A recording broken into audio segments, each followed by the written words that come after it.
દ્રષ્ટિ શુદ્ધ એટલે આખું જગત શુદ્ધ. દ્રષ્ટિ બદલાય તો આખું જગત બદલાય જાય. એક નજર બદલાય તો આખું જગત બદલાય જાય છે કે નહીં? ભગવાન કૃષ્ણે એક વખત અર્જુનને કીધું હતું, જૈસી દ્રષ્ટિ એસી સૃષ્ટિ, જેડી નજર એડો સદો જગત. તો અર્જુને કીધું, મહારાજ હું માનવા તૈયાર નથી. કેમ? તો કે એક માણસની નજર બદલાય ને આખું જગત કેમ બદલાઈ જાય?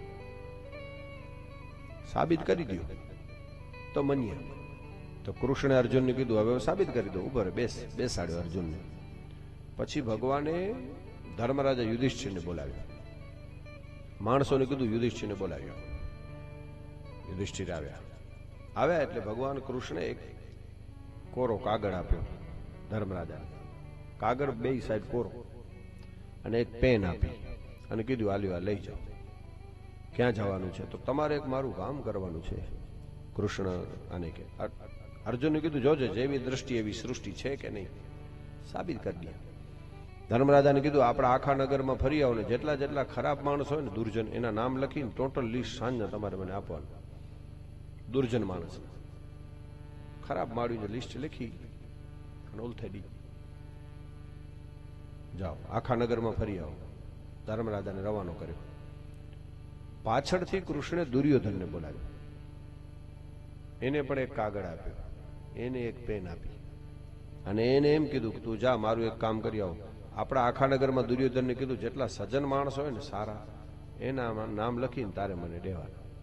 ધર્મરાજાને કીધું કે દુર્જન માણસ હોય એના નામ લખીને, ખરાબ માળીને ના લખી છે, એને કે જે સારે ને લખી છે.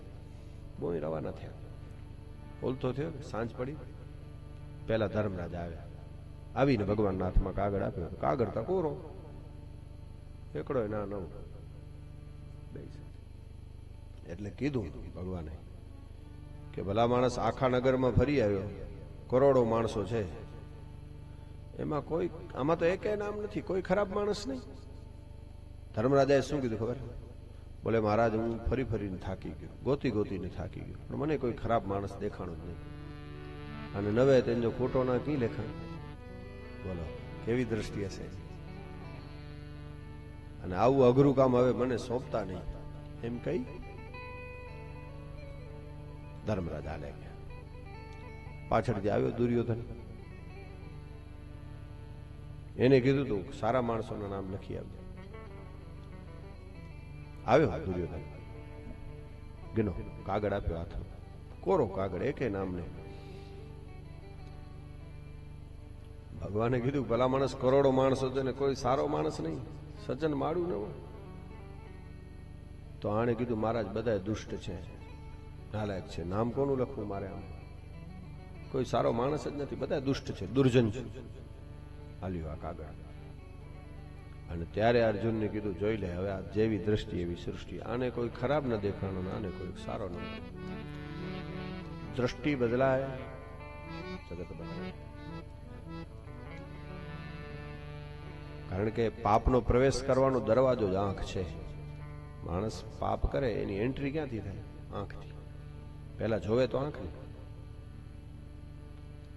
અને ગમે એટલા માણસ કર્મ કરી લે, તમે જુઓ ઘણા માણસો એમ કે ભાઈ આપણને ફળ ન મળે, પણ ફળ મળે.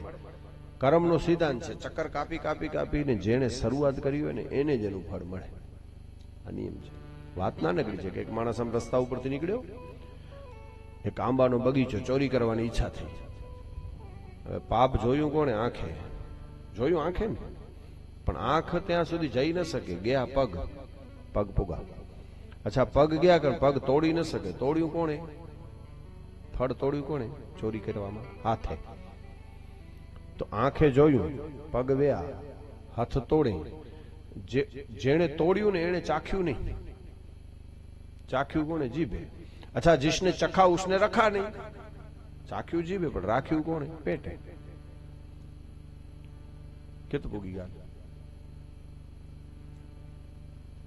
આંખે જોયું, પગ ગયા, હાથે તોડ્યું, જીભે ચાખ્યું, પેટે રાખ્યું. એમાં માલિક આવ્યો, વાડીનો માલિક, અને ધોકા માર્યા પાછળ વાહામાં. અને પોઠેજો કરો ગુનો. એનું તો કઈ ગુનો જ નતો ને. પોઠાતા મેં વાદ ને કે ફિલ્મ, છતાં સજા કોને મળી? કર્મનું ફળ અને ન મળવું જોઈએ. પણ એક ડગલું આ વાતમાં જો આગળ વધીએ તો વાહામાં લાકડી પડી, બરાબર છે, આંસુ ક્યાંથી નીકળ્યા? આંખમાંથી. શરૂઆત કોણે કરી હતી? આંખે. ગમે એટલા ચક્કર કાપી આવો, કર્મનું ફળ જેણે શરૂઆત કરી હોય ને એને જ મળે. આ નિયમ છે કે નહીં? વાહામાં લાકડી પડી એટલે આંસુ નીકળ્યા. એટલા માટે ભક્ત કવિ કાગે પણ એમ કીધું છે